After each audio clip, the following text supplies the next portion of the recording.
Tá, eu vou falar sobre o futuro da advocacia, Sérgio, o que eu penso a respeito desse assunto. Só que esse é um assunto complicado, né? Porque você vai falar um pouco sobre futuro. Na verdade, isso não é um assunto propriamente técnico e é muito do que eu acho, do que eu vejo, do que eu sinto que está acontecendo e do que eu acho que o futuro nos reserva. O que significa, portanto, que vocês devem me ouvir com ressalvas, com reservas. São apenas as opiniões do Paulo. Só isso. E o futuro não vai demorar. O futuro vem rápido. Na nossa profissão, principalmente. Acredito que em poucos anos, mas poucos mesmo, questão de 2, 3 anos, nós já teremos graves mudanças em relação ao dia a dia profissional.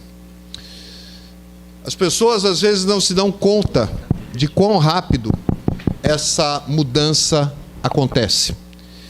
Isso me preocupa. Sabe que às vezes eu faço referência a uma história, eu não sei se vocês já me ouviram falar sobre isso em alguma outra ocasião ou evento, mas eu acho importante repetir aqui. Vocês conhecem a história do sapo na água quente? Essa história, eu não sei se a história é verdadeira, eu não sei se funciona assim, mas ela serve como parâmetro, um parâmetro muito importante. Dizem por aí,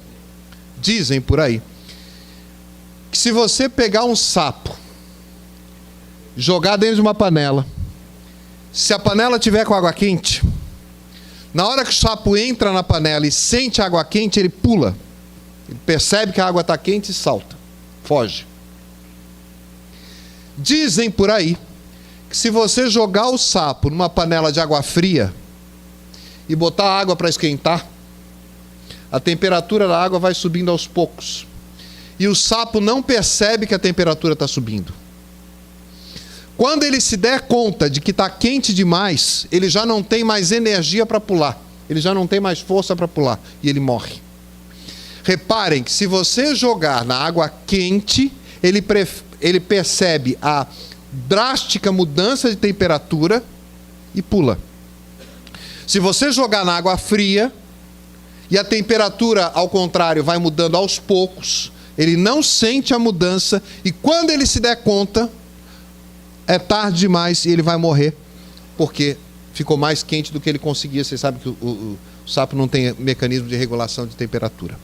Eu não sei se a história é verdadeira, eu não sei se aplica-se ao sapo, Sérgio, mas se aplica para a gente. Porque o mundo está mudando. O mundo está mudando, e mudando rápido, e mudando profundamente. A nossa profissão está mudando. E me assusta ver que, apesar dos sinais evidentes de mudança, tanta gente não percebe essa mudança. Tanta gente mantém uma postura de eu não quero que o mundo mude, eu prefiro que continue do jeito que está, para o mundo que eu quero descer, e não tem se preparado para isso. E a consequência de não se preparar para essa mudança pode ser terrível. Porque o futuro vai acontecer, a gente querendo ou não. A diferença é que esse futuro pode ser repleto de oportunidades, ou nós podemos ser atropelados pelo futuro. Cabe a cada um de nós decidir se a gente prefere que o futuro seja repleto de oportunidades, ou se nós seremos uma vítima do futuro, atropelados pelo futuro e sem chance no que está por acontecer. Isso, eu repito, é rápido. É rápido. Ao contrário de muita gente, eu não acho... Eu sou muito otimista em relação ao futuro. E ao contrário de muita gente, eu não acho que o Brasil esteja passando por uma situação... A situação é séria, grave, sem dúvida, mas não acho que nós estejamos no fundo do poço nem nada disso. A começar, por exemplo, pela questão que tanto se fala de corrupção. Todo mundo costuma dizer que corrupção é um problema muito sério no Brasil de hoje. Na realidade, não me parece, por uma simples razão. Corrupção existe no Brasil desde que o Brasil é Brasil. Sempre existiu. A diferença do que acontece hoje não é propriamente a corrupção. A diferença do que acontece hoje é que com rede social, liberdade de manifestação de informação, a notícia circula. A gente sabe da corrupção, ela aparece. E isto não é propriamente ruim. Pelo contrário, isso é bom. Porque se a corrupção sempre aconteceu, e ela é um problema, primeira coisa para você resolver o problema é saber que o problema existe. O problema tem que aparecer, e ele está aparecendo. Então, me parece que o que tem acontecido no Brasil hoje, ao contrário do que a gente imagina, não é ruim, é bom. O Brasil, nem tão pouco, na minha opinião, como muita gente acha, mas compara com os Estados Unidos, né? Fomos dois países descobertos praticamente juntos, na mesma época, e eles se desenvolveram tanto e a gente tão pouco. Também não acho essa comparação correta. Vocês têm que pensar o seguinte: existe uma profunda diferença entre a maneira como foi colonizada a América do Norte e a América Latina. Quando o Brasil foi descoberto em 1500, a ideia dos portugueses não era a criação de um país. É que para nós isso é meio estranho, porque esse aqui é o nosso país. Mas não era isso que se tinha em mente. A ideia que se tinha era o seguinte: o mundo era a Europa. Vivia ali, nas relações entre Portugal e Espanha, França, Inglaterra, Alemanha, ali é que estava o mundo. Todo o resto era apenas o resto. Inclusive, imagina uma terra distante além mar, onde não tinha nada, além de mato e riquezas naturais e índios. Era o nosso país. Que na época não era um país. Para eles, o que isso aqui significava? Uma fonte de riquezas. Vinha aqui, pegar as riquezas e levar para lá. Só para que vocês consigam entender qual era a ideia que se tinha a respeito do Brasil na época, para que possam fazer uma comparação, é como pensar num terreno baldio.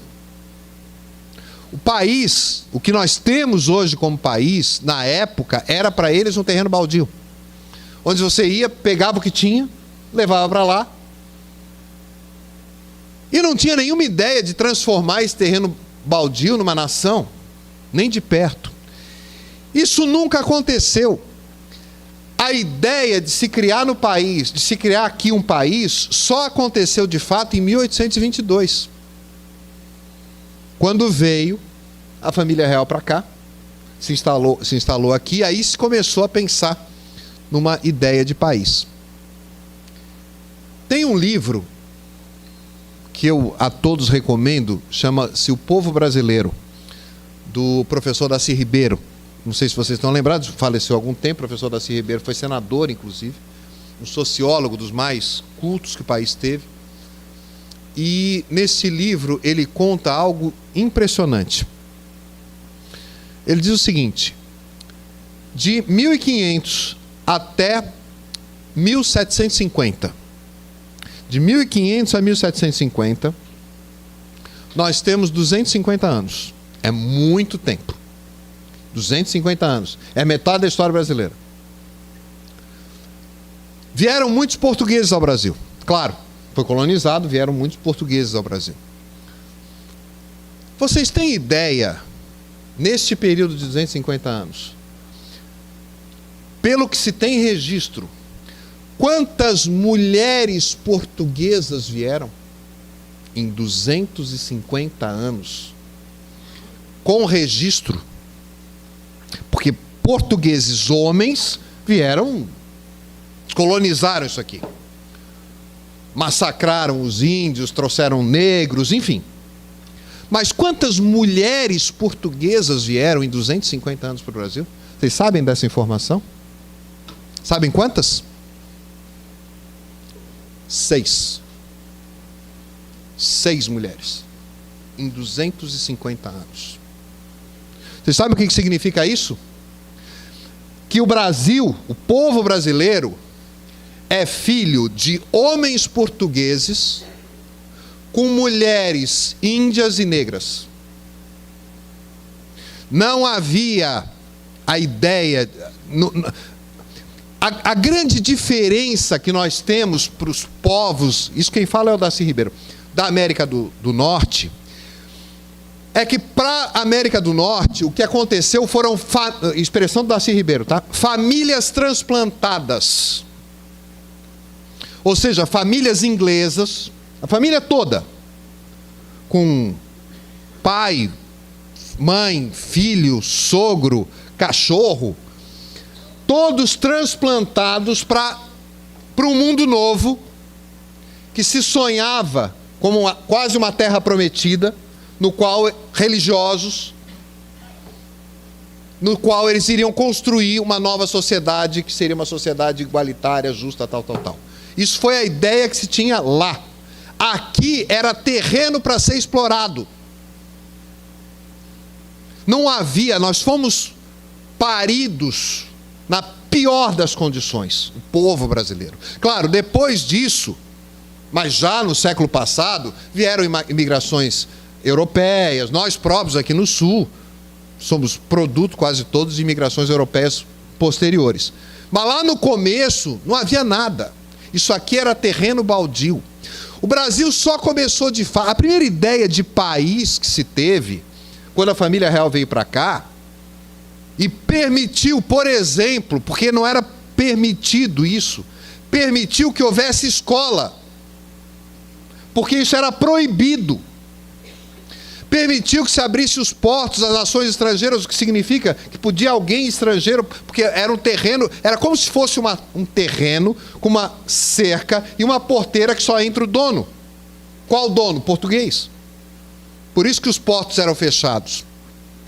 Se começou, permitiu que estrangeiros viessem, aqui que se começou uma noção de país. Só que de lá para cá, reparem, nós começamos do zero. 1822, faz 200 anos. Faz 200 anos. E nesses 200 anos, nós construímos a 7ª economia mundial.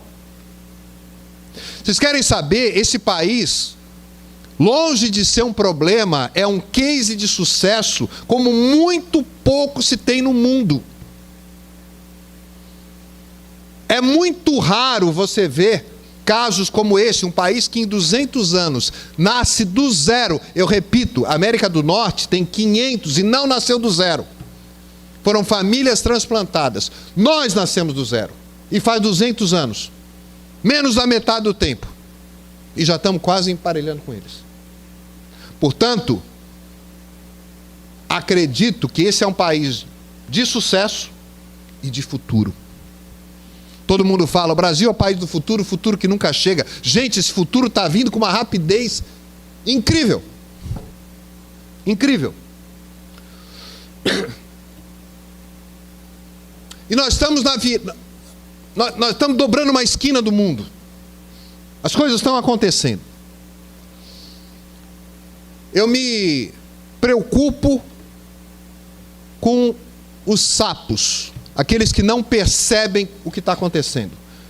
Que veem as coisas acontecendo e não percebem. E não se preparam. Tem um colega nosso, Marcelo Peregrino, que costuma dizer, o grande problema do mundo de hoje é que todo mundo sabe... Obrigado, Angela.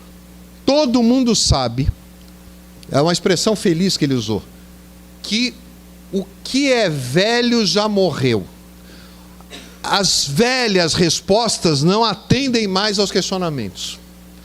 Mas o que é novo ainda não nasceu. Marcelo costuma dizer, o que é velho já morreu, mas o que é novo ainda não nasceu. Nós estamos nesse ato. E é isso que gera esta angústia. Para onde é que as coisas vão? Para onde é que a gente vai caminhar? A nossa profissão, inclusive. Eu não tenho dúvida, se vocês forem pensar, por exemplo, nós estamos em 2018, né? Se vocês forem pensar na sociedade do século XX, já terminado o século XX, qual é a característica da sociedade mais marcante do século XX? Quando fala sociedade do século XX, o que lembra a vocês? Eu vou dizer o que me lembra. sociedade típica do século XX? É a sociedade industrial de consumo. Para mim, assim, o retrato típico. Claro, no século XX houve muita guerra, houve fome, enfim, teve um monte de coisa. Mas assim, mas isso já teve nos anteriores e tem agora também. O que é o típico do século XX, que nasceu ali, eu diria, a sociedade industrial de consumo. Só que se vocês forem pensar a tal da sociedade industrial de consumo, que na minha opinião representa algo típico do século XX, essa sociedade só foi criada a partir dos anos 60 no século XX. Ou seja, de 1900 até 1960, essa sociedade não existia ainda. Ela passou a existir, a nascer, de 60 em diante. Ou seja, a sociedade típica do século XX, na verdade, ela é do final do século XX. Nós estamos em 2018. Imaginem vocês em 1918. Se vocês estivessem em 1918, referindo-se ao século XX, portanto, começando o século XX, tentem se transplantar para lá, vocês não fariam ideia do que seria o século XX. E olha que naquela época a mudança era muito mais lenta. Em 1918, ninguém podia imaginar o que aconteceria no século XX. Era a época da Primeira Guerra ainda. Nem a Segunda Guerra tinha acontecido.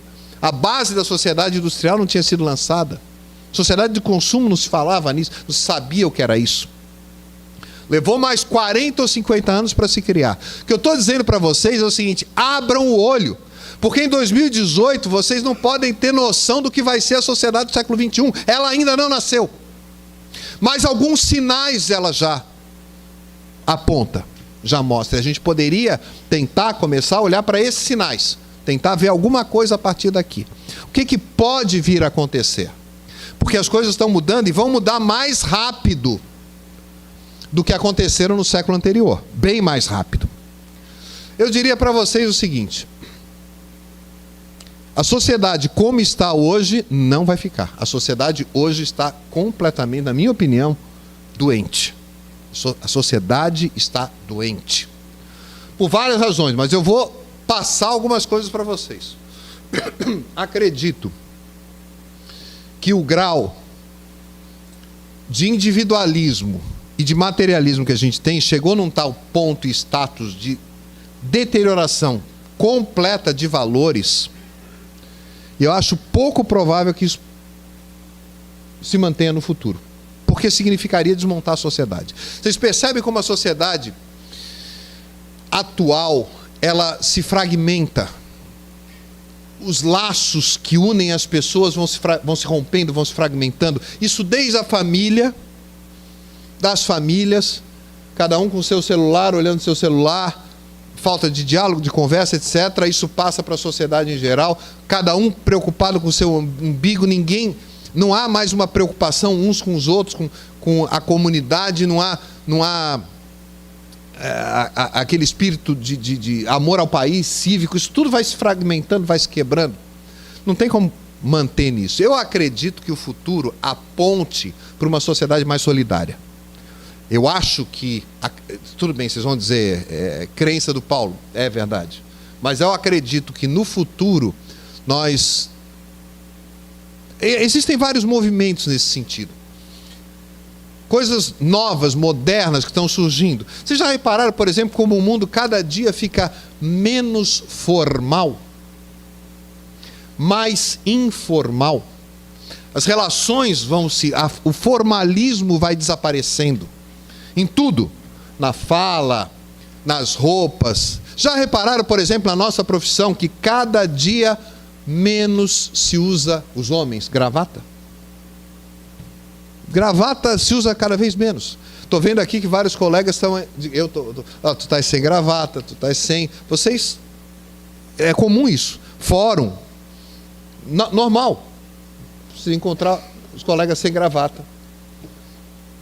Normal, isso aqui é o tradicional hoje em dia. A gravata, tá. O mundo tem ficado mais informal. O jeito que as pessoas andam, comunicam, a maneira de falar, até o português, a forma de se comunicar, vai ficando mais informal. Eu acredito que vocês devem ter acompanhado, vou falar só algumas questões rapidamente aqui. Aquele movimento que está se formando do slow food, já ouviram falar nisso? Slow food. Em vez do fast food, você parar para apreciar com calma, comer com calma. Uma comida que alguém teve o cuidado de comprar os ingredientes, de escolher os ingredientes orgânicos, que foram produzidos localmente, preparar com carinho, você senta. O slow food, isso é uma novidade. Vocês devem ter percebido, por exemplo, as questões que se fala muito hoje em dia de minimalismo. De minimalismo, ou seja, de você tentar viver com menos bens materiais, se desescravizar dessa necessidade de ficar comprando coisas e comprando coisas e comprando coisas, e eu preciso ganhar dinheiro porque eu preciso comprar coisas. E aí você troca de carro, aí um mês depois você já acha que o teu carro não é bom o suficiente, porque o do vizinho é melhor que o teu. E aí o outro compra uma casa melhor e não sei o que, essa escravização de coisas. Na realidade você percebe. Tem uma enfermeira inglesa, eu esqueci o nome dela agora, infelizmente, que passou a vida inteira trabalhando no hospital de câncer, com pacientes terminais. E a função dela era acompanhar a morte das pessoas. Ela dava atendimento às pessoas, aos como é que chama, pacientes terminais, né, que estão já praticamente sem expectativa nenhuma, de ajudá-los no finalzinho da vida. E ela passou 40 anos vendo pessoas morrerem todos os dias. E acompanhou a morte de perto. Escreveu um livro sobre a morte. Sobre o que pensam as pessoas que estão morrendo. E ela disse o seguinte: em 40 anos eu nunca vi alguém que tivesse dito, a maioria das pessoas tinha algo a se arrepender, que se arrependesse. Algum arrependimento que pensasse, se eu pudesse voltar atrás eu faria de novo muita coisa. Mas nunca em 40 anos ela encontrou alguém que tivesse dito assim: eu queria ter trabalhado mais para ganhar mais dinheiro, eu queria ter comprado alguma coisa. Nunca ela ouviu isso, nunca. O que ela ouvia todo santo dia eram as pessoas dizendo: eu queria ter tido mais contato com meus filhos, eu queria ter tido mais contato com a minha família, com os meus amigos, eu queria ter tido mais tempo livre, eu queria ter aproveitado mais a natureza, eu sei, alguma coisa desse sentido. Então, é engraçado que às vezes eu olho algumas cenas de ostentação, né? O pessoal que ainda adora bancar o poderosão, o rico bem-sucedido, e vai para a porta de restaurante fino com aqueles carrões importados, aí o carro fica parado na porta do restaurante e entra com o peito cheio de orgulho pelas coisas que conquistou na vida. Eu fico olhando para aquilo, eu fico achando assim, que cena patética. Se você tivesse 50 anos adiante, você ia olhar para trás, como a gente olha hoje, aquele pessoal da época do Dancing Days, com aqueles cabelões, aquela roupa colorida, uma coisa meio brega assim, que eu acho que se você pudesse ver essa cena do cara orgulhoso, com aquela ostentação toda, daqui a 50 anos olhando para trás ia ser ridículo. Ridículo. Enfim, acho que o mundo caminha mais ou menos por aí. A sociedade vai mudar, e a nossa profissão também. Tem a questão da tecnologia. Vem inteligência artificial aí pela frente. Inteligência artificial muda muita coisa. Muda muita coisa. É o que eu falei para vocês, né? O futuro pode nos atropelar ou pode nos abrir oportunidades. Depende basicamente de nós. Eu fiquei pensando um pouco a respeito disso. Imaginei o que nós, advogados, podemos fazer em relação à nossa profissão, em relação ao futuro. É muito difícil o que esperar ou a gente ter certeza do que vai acontecer. Mas eu acredito que algumas medidas a gente pode tomar já para preparar para esse futuro. E eu selecionei aqui algumas questões rápidas que eu gostaria de lhes passar. Não sei quanto tempo eu já tomei. Mas que eu acho importante para que nós estejamos preparados para enfrentar esses desafios do futuro e para que tenhamos no futuro oportunidade e não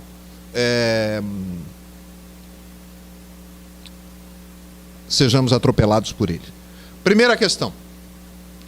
Nós, advogados, não temos o hábito de cuidar das questões gerenciais do escritório. Isso é completamente absurdo. A maioria dos advogados mal sabe precificar. Precificar significa pôr preço no seu trabalho. Para você pôr, é engraçado, é a mesma coisa que você pensar num comerciante.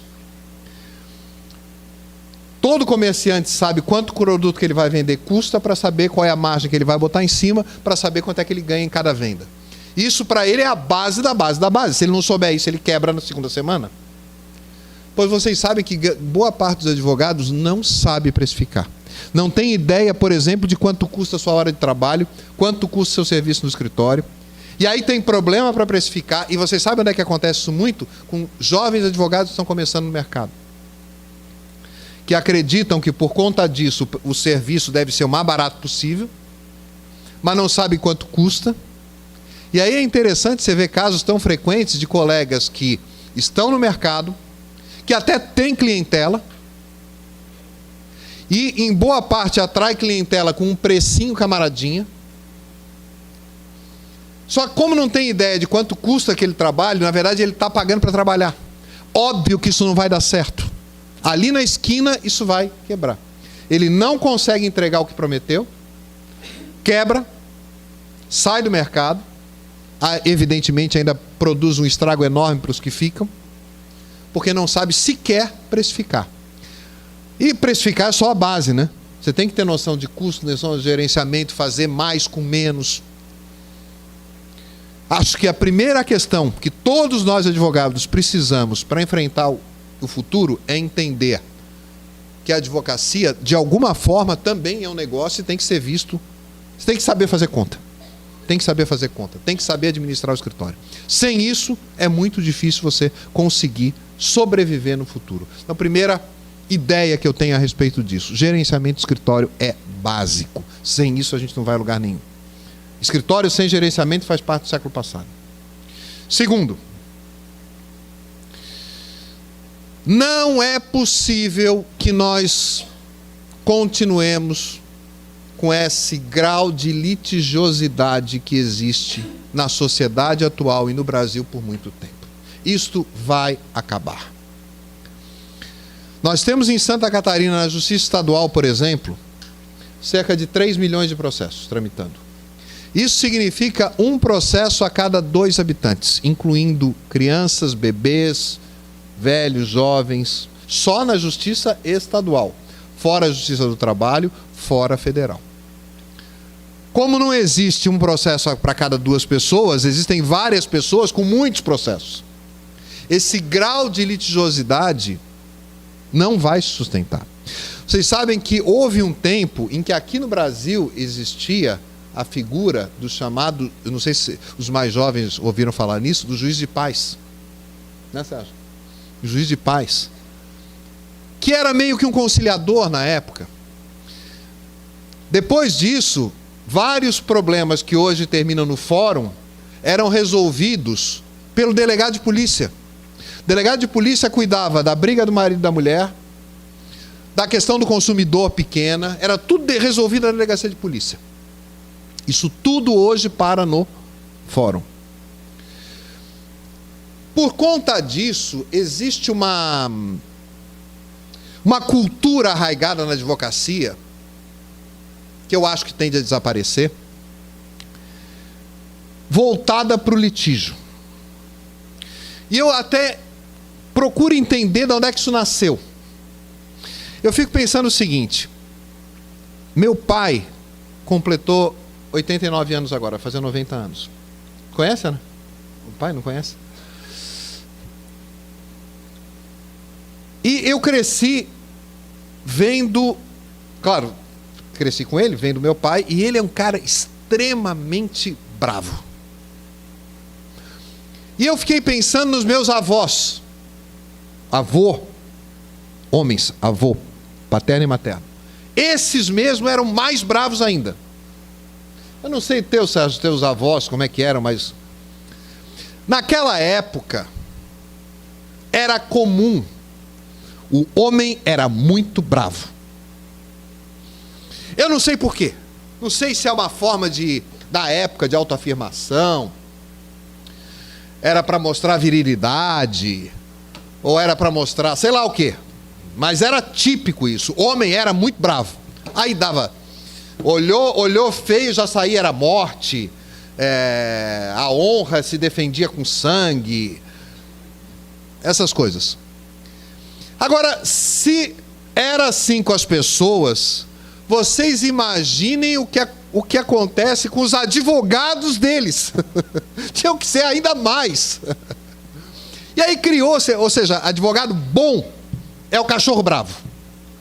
Advogado bom é aquele que... eu vou com sangue para cima do adversário. É a cultura do litígio, do contencioso. A gente criou isso e até hoje, por incrível que pareça, nós convivemos com meio termo na advocacia. De um certo lado, uma necessidade de resolver o problema do cliente, porque nenhum cliente se interessa em ter um processo que ele vai ganhar, mas que vai ficar para os netos.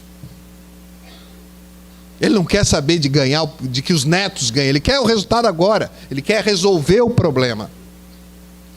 E na nossa área, que é a área do direito de empresa, Pedro, eu vejo isso mais frequentemente ainda. Às vezes eu vou para reunião de negócio com os clientes, né? Eu fico impressionado. Porque, vocês reparem, o cliente faz um esforço enorme para tentar fazer aquele negócio, porque ele quer fechar. Claro, te contrata para ajudar a fechar.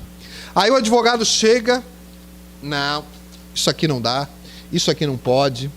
Não, aqui está muito, se ele está vendendo, isso aqui está muito barato, tem que subir o preço. Estou falando assim, né?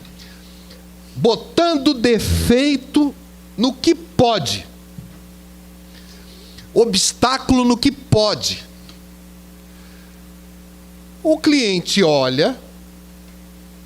Claro, ele pode ter uma ideia inicial de que o cara está querendo proteger, mas pode ter uma outra ideia dizendo o seguinte: esse cara não quer que eu feche o negócio. Ele não está me ajudando a fechar. Pelo contrário, ele é um... E aí vocês sabem que fica essa pecha para todos nós, que vocês já devem ter percebido, que se diz assim, dos clientes falam isso. Estou tratando aqui com advogado de direito de empresa, então é a minha área. Os clientes dizem isso. Olha, vamos fazer o seguinte, vamos fazer um negócio, mas não traz advogado, porque se trouxer advogado não fecha o negócio. Nós somos um empecilho. Nós não somos aquele... Nós somos um empecilho. E a postura muitas vezes é essa mesmo, que é para mostrar serviço. Isso é postura do passado.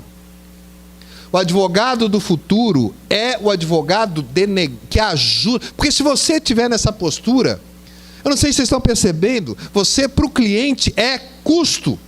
Tivemos ontem na OAB, aliás, está acontecendo um evento maravilhoso lá, sobre... Oi? Da BDE, exatamente, Associação Brasileira de Direito de Empresa, sobre o direito custo, sobre a análise econômica do direito. Se você tem essa postura, você é custo para o empresário. Ou seja, o empresário não tem interesse, você é um problema para o empresário, para o teu cliente. Você é um problema para o teu cliente. Que futuro tem essa profissão? Com essa cultura. Agora, se a profissão estiver voltada para ajudar a resolver o problema, a dar segurança no negócio, mas de forma a resolver o problema, você passa a ser um apoio para o cliente, um investimento para o cliente. E aí tem futuro, aí tem possibilidade. Existem várias fórmulas hoje, seja questões como conciliação, mediação, direito sistêmico, justiça, que eles estão querendo implantar, restaurativa. Mas na realidade todos eles são subtipos da mesma lógica, de uma advocacia mais voltada para resolver o problema, para a conciliação, do que aquela velha advocacia aguerrida, brigona, voltada para o conflito. Essa história, meus amigos, que a gente estudou nos livros de direito, de que o Tício entra com uma ação contra o Caio, isso não acabou, não existe mais isso. Hoje é sociedade de consumo. Tudo que você compra, compra no mercado, compra no consumo, na relação de consumo. Nós não temos mais a relação do A com B com C. Até tem, mas é muito pouco isso. Absorve muito pouca mão de obra de advocacia. O que realmente acontece é a aquisição de bens e serviços no mercado de consumo. As coisas são ágeis, funcionam de forma ágil. Não tem lugar aqui para aquela velha advocacia, ou aquele velho perfil.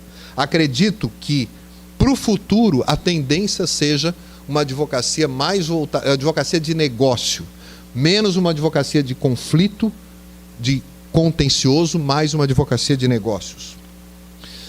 Outra ideia que eu tenho aqui. Meu Deus do céu, estou até pensando na hora que vocês vieram para o debate. Eu disse para vocês que eu ia colocar umas ideias pessoais minhas, né? Outra, especialização. Não tem como fugir disso aqui. Generalismo é muito complicado, por várias razões, mas a primeira razão que eu quero dizer para vocês é o seguinte. Eu não vou nem dar... O Pedro é um cara muito culto, vou dar o meu exemplo. Se alguém vier me procurar para fazer uma defesa criminal, bom, eu sou advogado, tenho habilitação legal para fazer. E até dá para fazer, mas eu não sei fazer. Sabe o que eu vou precisar? Como eu não quero fazer besteira, eu vou parar e estudar. Eu vou ler, vou estudar como é que faz, como faz, etc. Vai me dar um trabalho desgraçado para fazer. Acabo conseguindo, mas vai me dar um trabalho desgraçado para fazer. Tem alguém aqui que seja da área criminal ou não? Criminalista? Não tem ninguém. Só tem direito de empresa aqui. Claudinha, tu não faz criminal? Não, a tua área... Agora tu imagina que um advogado criminalista receba o mesmo trabalho. Quanto tempo ele leva para sentar e fazer a petição? Assim, ó. Ele sabe o que fazer, ele sabe que perguntas fazer para o cliente, ele sabe quais os caminhos, ele já tentou tudo. Quanto tempo ele vai levar para... Quanto tempo e energia aquele processo vai tomar dele? Pouquíssimo. Ele sabe o que está fazendo. Toda aquela fase... Assim, eu não sei se vocês estão entendendo, mas se cada processo que você receber, você tiver que sentar, estudar todo o direito envolvido, qual preço você vai ter que oferecer para o teu cliente se todo mundo está de olho na precificação, sabe hoje, ou saberá, quanto custa o seu tempo, quanto custa o seu... Isso você não tem condição de competir. É muito difícil. A não ser que você tenha uma alta especialização numa área, conheça essa área, e aí sim, você tem condição de precisamente, cirurgicamente, teu problema é assim, teu problema é resolver dessa forma, eu vou usar esse caminho, tal, faz, recebe, meia hora você resolveu, botou, manda para o fórum, está com o problema solucionado. Você tem condição de fazer um preço para o cliente, e mais, com uma expectativa de resultado, porque como você já tentou todos os caminhos, você sabe que aquele caminho, a chance de sucesso é essa ou não é, você dá uma perspectiva de resultado muito melhor, enquanto o outro vai abrir livro para saber como é que é. E vai ter que cobrar mais caro, sem saber exatamente qual é o resultado. Ele não tem nem a parte acadêmica, nem a experiência. Não tem como competir. Não tem como competir. Ou seja, eu não vejo expectativa em relação ao futuro que não seja nas especializações. E mais, quero dizer a vocês, esqueçam essa história dessas especializações tradicionais. Não que vão morrer, tá? Mas existe tanta coisa nova no mercado, gente, tanta coisa nova. Porque todo mundo, quando pensa em especialização, pensa, será que eu vou fazer criminal? Será que eu vou fazer trabalhista? Ou será que eu vou lá para o direito de empresa? Gente, tem tanta coisa fora desse mundo. Think outside the box, pensa fora da caixa, sai da caixa. Vou dar alguns exemplos para vocês, tá? A gente tem feito muito isso lá na OAB. Coisas novas, é isso que eu disse agora no início para vocês, transformar a instituição em fomentar novas ideias, novos ramos e coisas novas. Vou dar alguns exemplos aqui para vocês. De comissões que estão trabalhando. Uma comissão que está fazendo um trabalho extraordinário, direito digital. Direito digital. Outra fez um evento sensacional agora, direito das startups. Comissão de mediação e arbitragem faz um trabalho ótimo. Direito homoafetivo. É um ramo de futuro. Direito homoafetivo. Criamos uma comissão. Eu fui criticadíssimo por isso na OAB. Ana, fui criticadíssimo. Mas criei comissão do direito da moda. Vocês sabem que começou uma gozação dizendo o seguinte: a OAB agora tem comissão da moda. Não é comissão da moda, é comissão do direito da moda. Porque quem critica devia saber que Santa Catarina tem um dos maiores polos industriais, produtores de moda do país. São empresas que giram bilhões. E eu não estou dizendo em sentido figurado não, tá? Bilhões.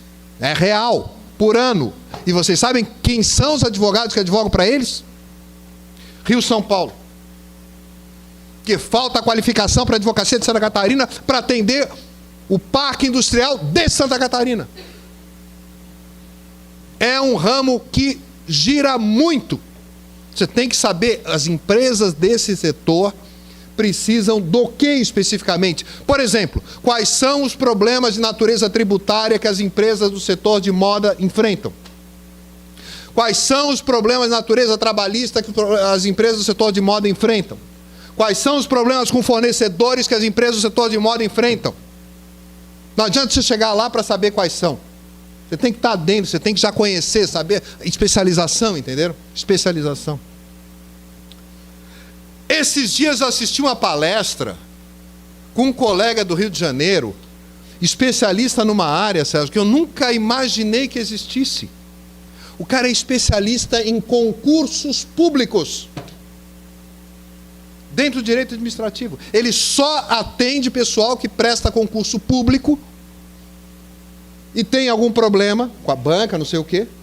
E é uma mega banca do Rio de Janeiro, especializada, a mais especializada do país, em concursos públicos. Reparem como tem novidade acontecendo, como tem ramo aparecendo, um rol de oportunidades. E eu digo isso para vocês, porque dia 10 de março, próximo do ano que vem, dia 10 de março, eu já não vou mais ser presidente da OAB. Dia 10 de março, eu completo 30 anos de inscrição na OAB de Santa Catarina, como advogado. 30 anos. 30 anos esfregando barriga no balcão. Claro, muita coisa aconteceu nesses últimos 30 anos, mas uma coisa que me chama a atenção e que eu acho assim, claríssimo é que, por exemplo, né, na época que eu comecei, há 30 anos atrás, a minha turma de formatura, né, cada um foi para um lado, muita gente veio para a advocacia. Vocês sabiam que naquela época não existia direito previdenciário? Para falar a verdade para vocês, não é que não existisse, até tinha matéria, mas ninguém ia, ninguém fazia, ninguém queria saber. Era uma quem é que vai atender aposentado de INSS na porta do INSS, isso não é nem o ramo do direito. Não existia isso. Gente, 30 anos depois, o direito previdenciário é hoje, talvez, o maior ramo, porque é o que mais atende mão de obra na advocacia, principalmente agora com a reforma trabalhista. Vários colegas da área trabalhista têm migrado para o direito previdenciário.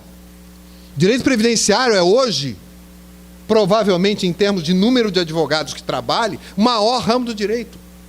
Na época não tinha ninguém. Vocês já imaginaram, será que há 30 anos atrás alguém soubesse antecipadamente o que o direito previdenciário ia se tornar no futuro?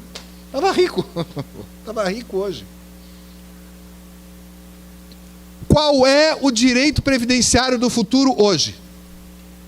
O que está na nossa frente hoje, que a gente não está conseguindo enxergar, mas que daqui a um tempo vai ser o direito previdenciário? O que o direito previdenciário se tornou?